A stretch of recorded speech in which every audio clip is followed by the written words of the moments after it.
Hello everyone. This video is in continuation with how to make synopsis for IGNOU MS Psychology Part 3 और ये इसका Part 4 है। तो अभी तक हमने स्टेप 9 तक की देख लिए थे कि कैसे सिनॉप्सिस बनाते टाइम कौन कैसे कैसे स्टेप्स हैं जो हमें फॉलो करके सिनॉप्सिस कंप्लीट करनी है। इस वीडियो में I will only talk about references कि रेफरेंसेस कैसे लेने हैं। तो if you remember I have told कि जब भी आप इंट्रोडक्शन या लिटरेचर रिव्यू को लिखना कॉपी करना तो उस टाइम पे आप जहाँ से भी वो चीज़ें ले रहे हो वहाँ के लिंक कॉपी करने हैं। तो वो लिंक क्यों इम्पॉर्टेंट है now I will tell in this video. So वो लिंक रेफरेंस के लिए इम्पॉर्टेंट है। अब रेफरेंसेस को आपको कैसे लेना है। There is a website on that is citationmachine.net। तो आपको ये वेबसाइट गूगल करनी है और इसको खोलना है।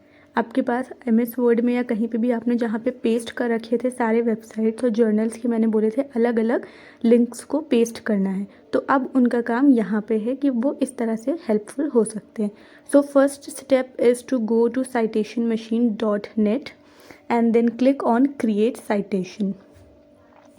नेक्स्ट स्टेप है कि क्रिएट साइटेशन पे आपने क्लिक किया, उसके बाद आपको ये 4 ऑप्शन देखने को मिलेंगे। ये इंटरफेस आपके सामने खुलकर आएगा।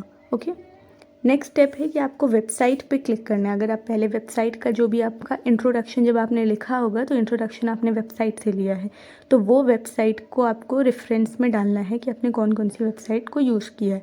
तो यहाँ पे आप अपना वेबसाइट पे क्लिक कर सकते हो। देन आप यहाँ पे अपना जो भी लिंक था एक एक करके यहाँ पे कॉपी करोगे। तो पहला लिंक आपने यहाँ पे डाला and then click on search. Okay, उसके बाद आप जब यहाँ पे ये डालोगे तो इससे आप नीचे देख सकते हो 1 रिज़ल्ट फाउंड। ये आपको रिज़ल्ट आपको दे देगा जो भी आपने जो भी वेबसाइट है वो यहाँ पे खुल के आ जाएगी। आप एक बार चेक कर लो कि हाँ ये वही है। Okay, then you have to click on cite. उसके बाद ये आपके सामने रिव्यू इन्फॉर्मेशन आएगी। आप देख लो सारा कि हाँ यही चीज़ थी जो आपका आर्टिकल था। Then click on continue. उसके बाद यहाँ पे हो सकता है कि आपसे मांगे कि ऐड इन्फॉर्मेशन करने के लिए जहाँ पे स्टार लगा हो। तो कभी कभी होता है कि जैसे ऑथर का नेम वगैरह नहीं दिया होता है उसमें, तो वो आपको देखना होगा। आप उसको वापस से उस आर्टिकल पे जाओ और देखो कि वहाँ पे आर्टिकल में ऑथर नेम वगैरह कुछ लिखा है तो वो आप यहाँ पे कॉपी कर लो। वैसे मोस्टली सब ले लेते हैं, लेकिन अगर नहीं दिया होता तो आपको वो इन्फॉर्मेशन फिल करनी होती है खुद से। ओके, उसके बाद क्लिक ऑन कंप्लीट साइटेशन। नीचे आप थोड़ा सा स्क्रॉल करोगे तो ये सारी चीज़ें आपकी आएंगी। उसके बाद आप इस पर कंप्लीट साइटेशन पे क्लिक करोगे। देन नेक्स्ट स्टेप इज़ आपका रेफरेंस तैयार हो जाएगा। So this is how you copy the reference. इसलिए लिंक कॉपी करना ज़रूरी था कि उसी टाइम पे तो हम रेफरेंस नहीं लिख पाते।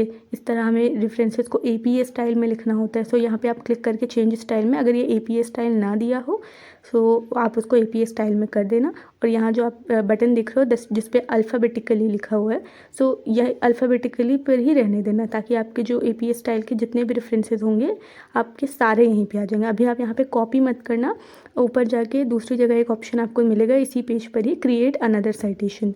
तो आप वहाँ पे जाके दूसरा साइटेशन कर सकते हो क्योंकि आपके पास कई सारे लिंक्स होंगे तो आपको सारा इकट्ठा चाहिए। तो इस तरह से आप कर लोगे। ये हो गया था वेबसाइट का। अब जर्नल की बात करते हैं। जर्नल के जो लिंक, जर्नल डायरेक्टली लिंक से नहीं खुलते हैं, मतलब उसको लिंक से साइट नहीं किया जाता है। जैसे आपने यहाँ पे वेबसाइट पे लिंक डाला था, यहाँ पे आपने लिंक डाला था उस वेबसाइट का, बट जर्नल के टाइम पे आप यहाँ पे लिंक नहीं डालोगे। तो जर्नल को साइट करने के कई तरीके होते हैं। आप उसको आर्टिकल, जो भी आप आर्टिकल साइट करो आप आर्टिकल डाल सकते हो, उस आर्टिकल का टाइटल डाल सकते हो, या तो एक DOI नंबर लिखा होता है जिस भी आप आर्टिकल को पढ़ रहे हो। तो DOI का फुल फॉर्म होता है डिजिटल ऑब्जेक्ट आइडेंटिफायर। तो ये एक तरह का आइडेंटिफायर नंबर होता है जो किसी भी आर्टिकल की को आइडेंटिफाई करता है ऑनलाइन। ओके, तो अब आप सेम उसी तरह क्रिएट अनदर साइटेशन पे जाएंगे तो आपको ये चूज़ योर सोर्स मिलेगा जिसमें आपको जर्नल पे क्लिक करना है। Okay, then next step is ये आपके सामने खुल के आएगा सर्च बाय आर्टिकल, कीवर्ड्स और DOI नंबर। तो आई विल सजेस्ट कि आर्टिकल टाइटल जो आपका होगा वो डाल दो। अगर DOI नंबर आपको मिल गया है डायरेक्ट तो आप वो भी डाल सकते हो। अब यहाँ पे मैंने आर्टिकल टाइटल डाला था, सर्च पे क्लिक किया था तो C25 रिज़ल्ट फाउंड आया है उसमें। तो आप अपना देख लो कि आपका जो परफेक्ट आर्टिकल है जो वही सेम आर्टिकल नंबर मतलब आर्टिकल नेम आप उसको वहाँ पे साइट कर लो। ओके, जैसे यहाँ पे खुल के आ गया, इसके नीचे और भी थे तो बट फर्स्ट नंबर पर ही आपका जो होगा वो खुल के आ जाएगा। तो then you can click on cite. Then ये आपके सामने रिव्यू इन्फॉर्मेशन आएगी सारी, और then you have to click on continue. उसके बाद ये पूरा इन्फॉर्मेशन आपके सामने अलग अलग होके आ जाएगी and then you have to click on complete citation. ये लास्ट में आपका साइटेशन कंप्लीट बन के आ जाएगा इस तरह से। सो ये पहला आप नीचे वाला जो देख रहे हो दैट वाज ऑफ वेबसाइट, और ये आप देख रहे हो ये जो green colour say that is of journal. ठीक है, और अल्फ़ाबेटिकली पे क्लिक रहने देना तो सारे अल्फ़ाबेटिकल वाइज आ जाएंगे। आपको अपने सिनॉप्सिस में भी इसी तरह से करना होगा। अब आप यहाँ से कॉपी ऑल कर लोगे इस तरह, जब एक एक करके सारे हो जाएंगे then you have to click on copy all, और वहाँ पे अपने MS वर्ड पे जाके जो सिनॉप्सिस के आगे लास्ट में रेफरेंसेस हेडिंग डाल के you can paste this references. Okay, so this is it for this video. I hope it was helpful for you all.